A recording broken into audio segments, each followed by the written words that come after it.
Señora Presidenta, Madam President, I am pleased to welcome the government of South Sudan as a member state of the United Nations.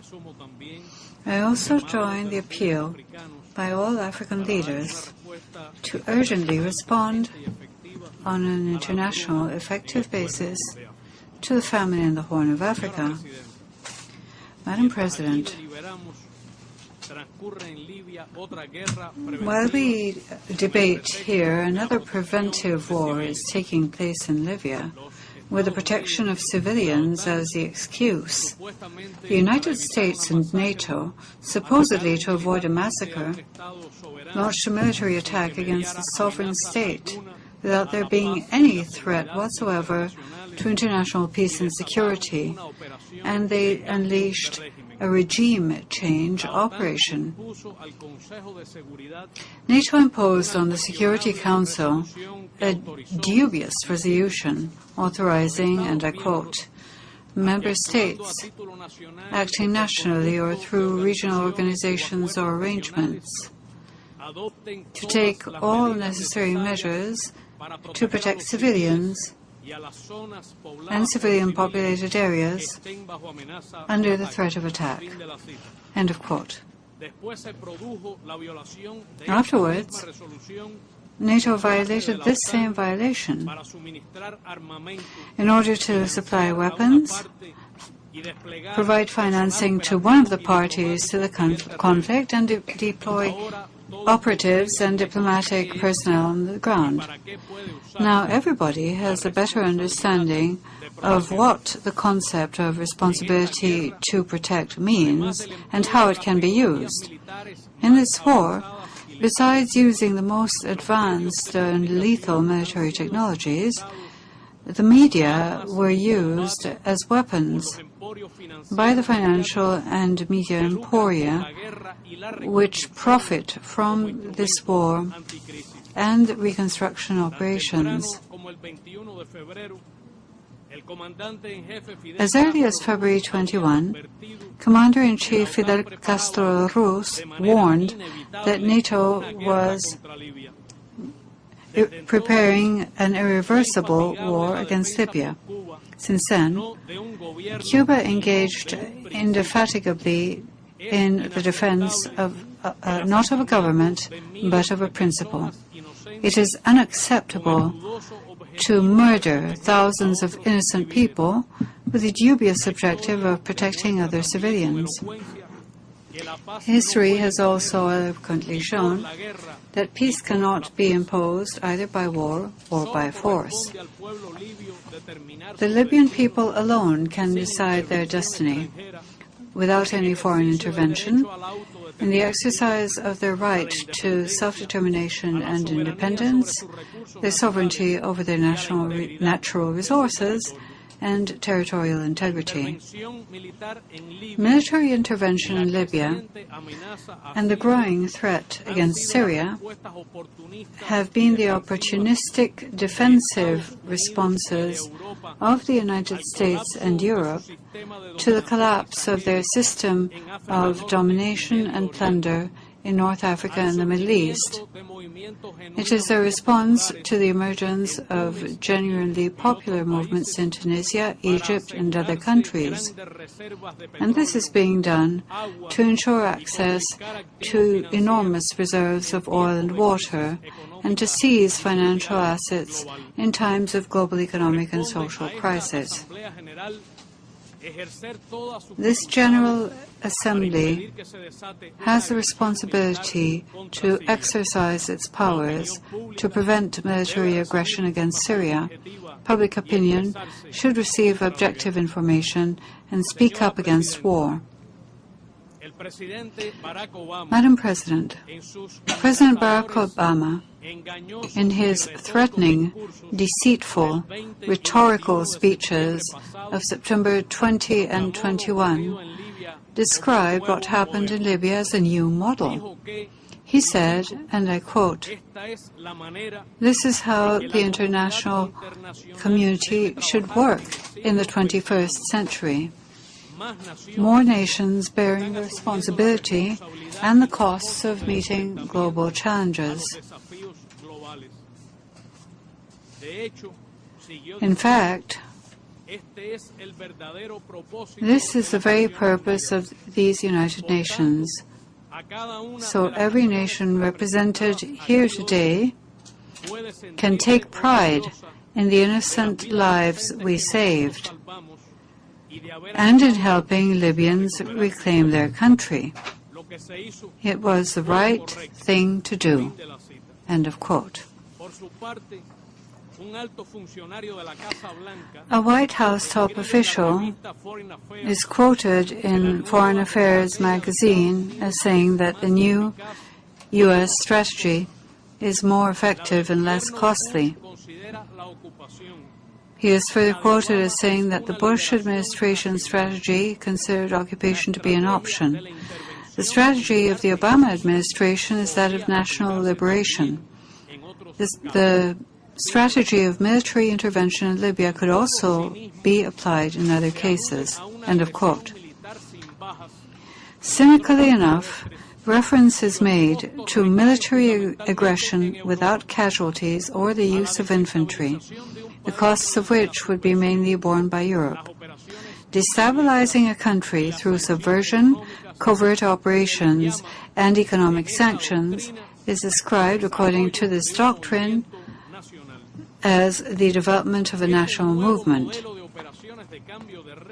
This new regime change operations model shows that current U.S. and NATO military doctrines are even more aggressive than previous ones, and that the so-called Euro-Atlantic periphery covers the entire planet.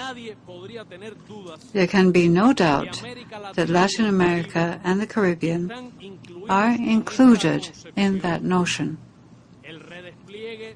The redeployment of the Fourth Fleet, the installation of military bases, and sending troops and military means to intervene anywhere in the region. The coup d'etat against Venezuela in 2002, followed by an oil coup. The seditious attempts in Santa Cruz, Bolivia, the military coup in Honduras, and the attempted coup in Ecuador fit into the new strategy perfectly. Can the United States and NATO guarantee today that the use of force and this concept of regime change do not apply to Latin American and Caribbean countries that do not subject themselves to their interests? Can the European Union say something about this? What would the United Nations do if such circumstances were to arise? Madam President, the weakness of the global economy, especially the economies of the United States and the European Union, continues to show that the crisis that began in 2008 has not yet been overcome. In developed countries, the dreadful burden of the effects of crisis is being borne by workers, the unemployed, immigrants, and the poor, who are brutally repressed whenever they peacefully defend their rights. We, the countries of the South, continuously despoiled, suffer the distortions of a world order that excludes our legitimate interests. We are suffering the terrible impact of protectionism and the steady increase in the prices of foodstuffs and hydrocarbons. The peoples of many developing countries are the victims of the exhausted neoliberal economic model and its sequel of plunder and exclusion. The social and political consequences are being felt on all continents. Madam President, in the face of a global economic crisis and the exhaustion of the planet's natural resources, what is to be the response of extreme right-wing forces that already are in power or may reach power because of the punishment and hopelessness of voters. In the face of an increasing universal threat of war, a new distribution of world resources, and climate change, could we, the countries of the South, act together as an indispensable condition for our salvation? In the face of so many serious threats and dangers, Latin America and the Caribbean, the region that Bolívar and Martí came from and fought for, is integrating. We are determined to finish what was left unfinished. It is impossible to divide us or turn us against each other. ALBA, a small but morally powerful group of peoples, and the new community of states of Latin America and the Caribbean are already facts. The entire strength of the Andes will very soon meet in a summit, which it will be an epoch-making event in Caracas. This is the epicenter of the Americas' independence, where a Bolivarian people has conquered power and the stature of a continental leader, President Hugo Chavez Frias, has never been greater. More than ever before, we must defend the United Nations. The biggest challenge is to turn it into an organization that serves the legitimate interests of all states and does not cater only to the arbitrary abuses of a handful of rich and powerful countries. We must see to it that international law and the purposes and principles of the Charter of the United Nations prevail in the face of the brute force that attempts to annihilate them. The leading role of the General Assembly must be reestablished, and the Security Council must be revamped. The General Assembly, Madam President, has the ineluctable moral, political, and legal obligation to ensure the recognition of an independent Palestinian state with the boundaries established prior to 1967 and East Jerusalem as its capital, as a full member of the United Nations organization. This should be done with or without the approval of the Security Council, with or without the veto of the United States, with or without new peace negotiations.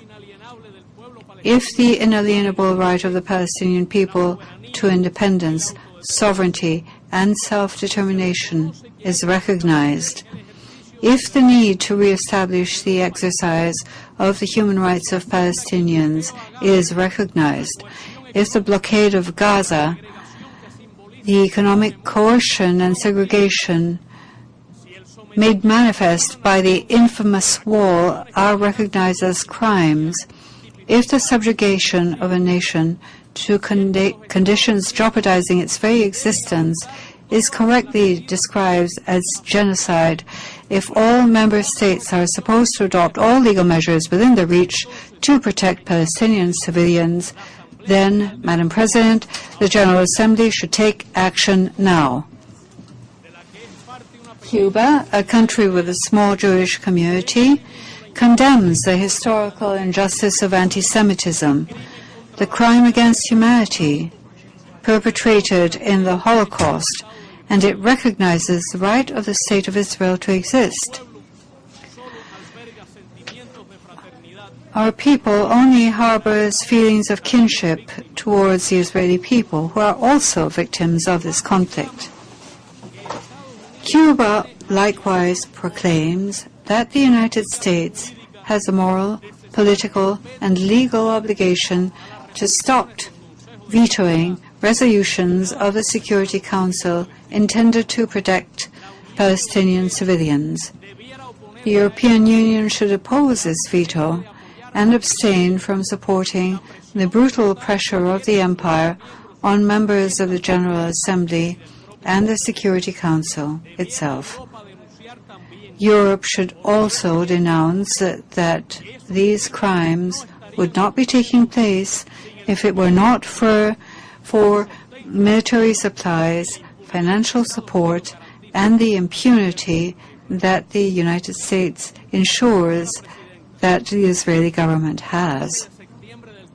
Madam President, On September 11, 2011, we Cubans shared the pain of the American people who fell victim to that atrocious terrorist action. We offered our selfless solidarity, our encouragement and cooperation. As ever, Cuba made crystal clear statements against terrorism and against war.